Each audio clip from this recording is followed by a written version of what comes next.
Olá, meus amigos, sejam todos muito bem-vindos ao canal Politizando. Eu sou o William Jacob e trago neste vídeo um desdobramento da resposta que eu gravei ontem para o Greg News. E hoje o Gregório do Vivier, que é quem faz lá o programa, quem é também no Porta dos Fundos, me respondeu no Twitter. Eu vou trazer aqui porque ele disse que eu malandramente não utilizei um trecho do vídeo dele.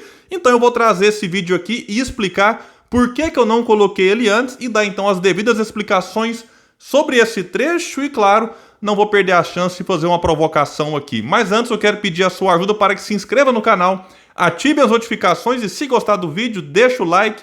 Hoje nós atingimos aí os 41 mil inscritos com 6 meses e 6 dias de canal. Uma marca muito importante, só foi alcançada graças a vocês. Bom, pessoal, então hoje, dia 8 de novembro, o Gregório do Vivier foi lá no Twitter do Politizando e respondeu na divulgação que eu fiz da resposta no dia 7 de novembro. E ele disse o seguinte: olá, querido.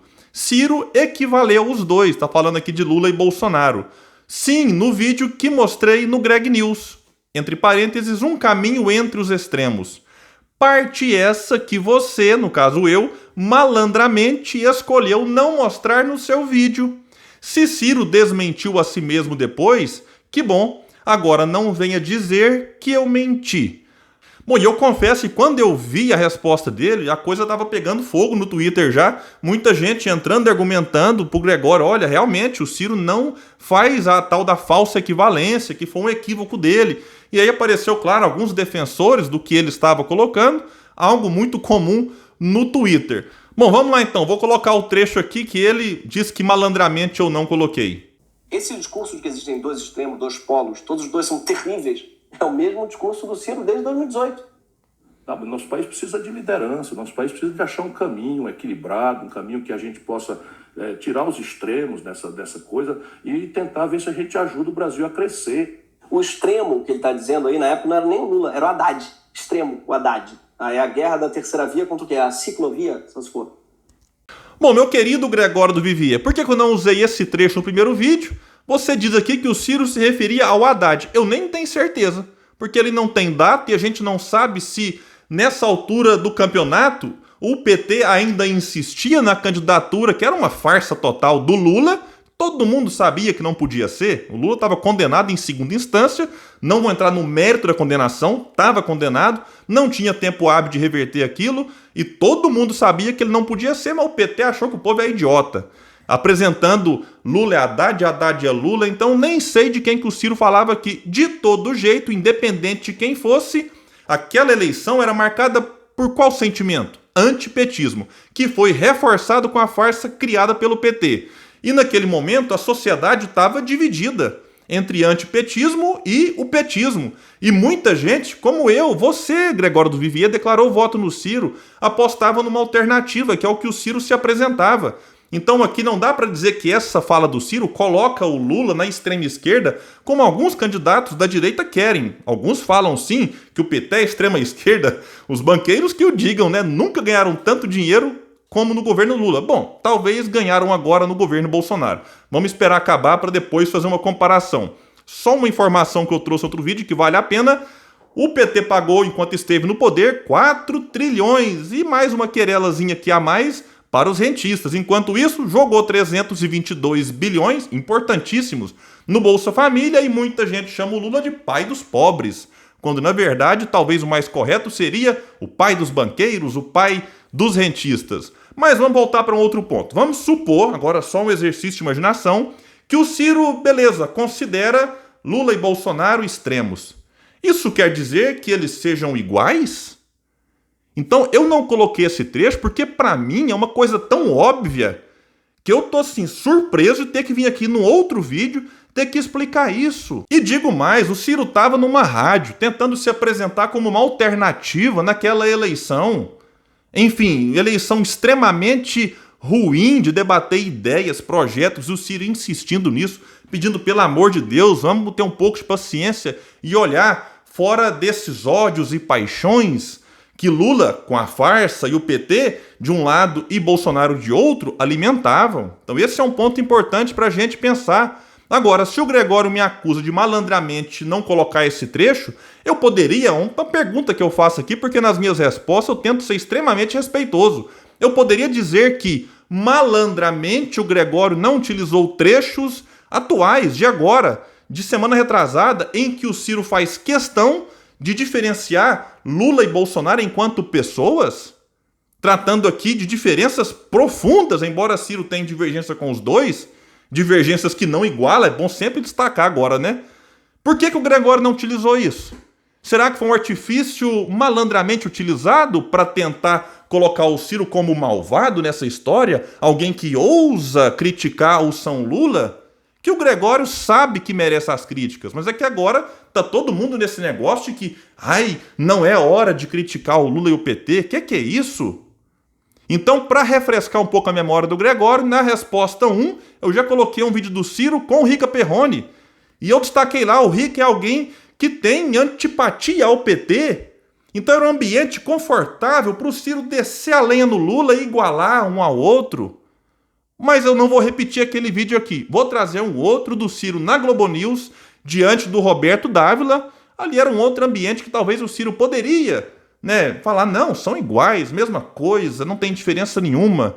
Mas vamos ver o que o Ciro falou então. Eu vou deixar o link tanto do Rica Perrone quanto esse do Ciro na Globo News para quem quiser acompanhar com calma depois aí.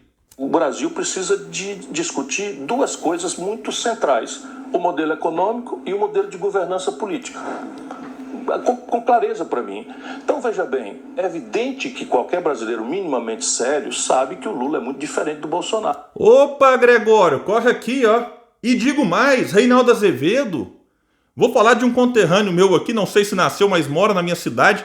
Esse eu gosto, muitas reflexões dele, mas tá caindo nessa conversa de que o Ciro equivale, que é o Maurício Ricardo. Eu ainda quero tomar um café com ele aqui em Uberlândia.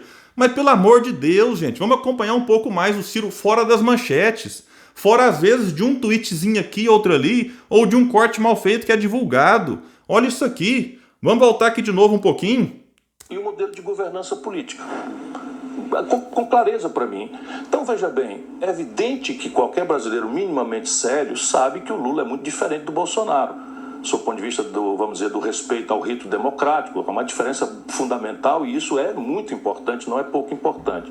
Mas, do ponto de vista desses dois valores, o modelo econômico e a governança política, é duro dizer, mas a gente precisa amadurecer, são rigorosamente a mesma coisa. Roberto, ali numa madrugada do ano 99, o ex-presidente Fernando Henrique Cardoso quebrou o Brasil, desvalorizou o real, perdemos a âncora cambial, que eu ajudei a fazer lá atrás como ministro da Fazenda, e ele, às pressas, com auxílio técnico brilhante do Armínio Fraga, criou o modelo econômico em vigor no Brasil hoje. Tripé macroeconômico, para fazer um resumo: câmbio flutuante, superávit primário e meta de inflação. Podemos discutir o mérito disso. Qual foi a política econômica desde então, praticada pelo Lula? Tripé macroeconômico, câmbio flutuante, superávit primário e meta de inflação. Qual é a política da Dilma, que quebrou o país? Um governo absolutamente desastrado. Olha, eu falando aqui coisas que são duras, são doídas, mas foi desastrado porque o país perdeu 7% da economia. Depois cai no Bolsonaro, que parece uma disruptura, etc, etc. Qual é a política dominante no Brasil? Câmbio flutuante, superávit primário e meta de inflação. Então, veja, o modelo econômico morreu, porque o Brasil está nessa situação que está por isso. Não é porque Chico, Manel, Maria. Bom, e aí tem muita gente agora com essa coisa de Chico, Manel, Maria. Vamos escolher um nome e não escolhe uma alternativa que vai mudar isso aqui. O Ciro está propondo uma mudança real e o Gregório sabe disso. O Gregório votou no Ciro em 2018. O Ciro de lá pra cá tá com o mesmo projeto, claro, que vai sempre dando atualizada aqui e outra ali. E o PT me parece que é o mesmo PT, né? Faz os mesmos encontros, me parece que agora um pouco piorado, porque diante de tudo que aconteceu, a ideia talvez é de que o crime compensa, né? Porque fez o que fez e agora tá aí com 40% nas pesquisas, pode voltar piorado. Mas vamos aguardar e ver o que vai acontecer com o Brasil. Então será que a gente vai ter que de novo encarar que o PT teve mensalão? Aí agora alguém vai negar que teve mensalão. Aí Bolsonaro, com esse negócio aí de emenda de relator, de orçamento secreto, muitos já chamam de mensalão 2.0. Aí nós vamos ter que daqui 3 anos ter que discutir o mensalão 3.0 e criticando ainda essa coisa de meta de inflação. Aí qualquer sinal de que a inflação subiu meio pontinho aqui acima da meta, aumenta o juro, a gente não presta atenção, enquanto tem gente discutindo: mas o cabelo do Bolsonaro parece do Hitler. Mas será que a Michelle Bolsonaro traiu ele? Mas Bolsonaro tá andando sem capacete de moto. Enquanto ele está discutindo essas cortinas de fumaça, sabe o que acontece? Aumenta a Selic em 1%, e 1% hoje em relação à dívida é praticamente 60 bilhões. Aumentou 1,5% na última reunião do Copom, e a gente discutindo coisa periférica. E não discutindo aquilo que realmente interessa, a mudança no Brasil. O Ciro faz isso. E aí vem alguém como o Gregório e vários outros, com a importância e com a força que tem, e simplesmente reproduzem não uma crítica, quer criticar, ok, faz parte.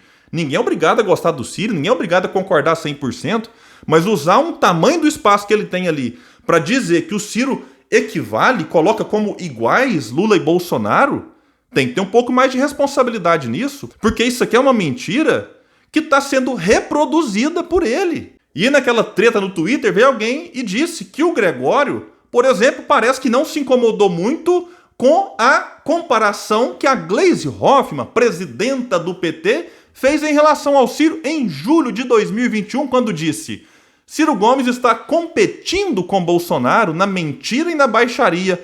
Os métodos são iguais, porque os dois tremem de medo de enfrentar Lula nas urnas. No caso do Ciro, é ainda pior, diz ela. Mente e ofende para ter palanque na mídia e ficar mais confiável, entre aspas, ela colocou aqui. Passou de coronel para jagunço da direita. Ou seja, na ideia da Gleisi, me parece que o Ciro é ainda pior que o Bolsonaro. Vejam isso, meus irmãos. E em outubro, daquela polêmica entre o Ciro, a Dilma e o Lula, quando o Ciro disse que, na opinião dele, que viveu de perto ali a luta contra o impeachment, lembrando que ele abriu mão de um emprego que tinha na CSN, ganhava uma fortuna como executivo, para defender a democracia. Daquilo que o Haddad disse que golpe é uma palavra muito dura, lá estava o Ciro, né, contra aquilo que teve como consequência depois Michel Temer e tudo que a gente viu e sentiu de lá para cá. E aí o Ciro, então, faz as denúncias que ele fez, depois ele foi até esmiuçando isso mais, trazendo detalhes da atuação do Lula durante o impeachment e antes dele. Importante destacar isso. E o que a Dilma fez? Colocou lá assim: para além disso, Ciro sistematicamente distorce os fatos. E nisso não se difere em nada de Bolsonaro. Puxa vida, né? As pessoas disseram lá nessa treta no Twitter que o Gregório parece que não se incomodou muito com essa comparação que a Gleisi e a Dilma fizeram do Ciro e do Bolsonaro. Ou será que a preocupação do Gregório e de muitos outros é só com o Lula? Meus irmãos, mas no fim de tudo eu confesso que foi bacana essa repercussão toda, porque mostra que os argumentos que nós estamos construindo aqui, às vezes chegam realmente ou em quem espalha alguma desinformação, vou colocar na conta disso aqui, colocando que o Gregório, enfim, foi vítima, né, dessa narrativa que circula por aí, e às vezes chega naqueles que ajudam a construir falsas narrativas, como já aconteceu em relação a outras respostas que eu já fiz aqui no canal. Que eu faço isso por quê? Porque nós precisamos discutir no Brasil um projeto, e o Ciro tem apresentado um projeto que, repito, você pode discordar de um ponto ou outro, mas é algo que de fato visa modificar a vida da sociedade. E eu sempre me incomodo muito quando eu lembro que o Lula e o PT tiveram 4 mandatos, é muita coisa. Então eu acho que chegou a hora da gente encarar isso de frente e ajudar o país a entender alguns pontos que uma turma que diz ser progressista insiste em negar, que é aquilo que o Marcelo Freixo nesse ano chamou de negacionismo de esquerda. Então eu acho que chegou a hora da gente encarar isso de frente, ao que o Brizola lá atrás já vivia insistindo, né, no que o PT, por exemplo, é uma galinha que cacareja para a esquerda e bota ovos para a direita. Mas aí tem uma ala progressista que vive sempre com a desculpa de que se criticar o PT fortalece a direita. Na minha opinião, não. Eu acho que o que fortalece a direita é o negacionismo na esquerda. Eu tô fora. Negacionismo seja de um lado, seja de outro. Por isso eu insisto aqui. Vamos debater ideia, vamos debater projeto, que o Brasil tem jeito, mas não vai sair do fundo do poço a gente fazendo de conta que agora, por conta dos erros do Bolsonaro, Lula virou um santo. O que não quer dizer que eu vou sair apoiando qualquer outro candidato que se apresente como alternativa. Por exemplo, eu não apoiaria jamais Henrique Meirelles. Meirelles, hein? Presidente do Banco Central, 8 anos no governo progressista do Luiz Inácio Lula da Silva. Nossa, eu poderia citar tantos outros nomes aqui, mas fico por aqui nesse vídeo, convidando a todos que continuem conosco no canal Politizando. Valeu, pessoal, e até o próximo vídeo.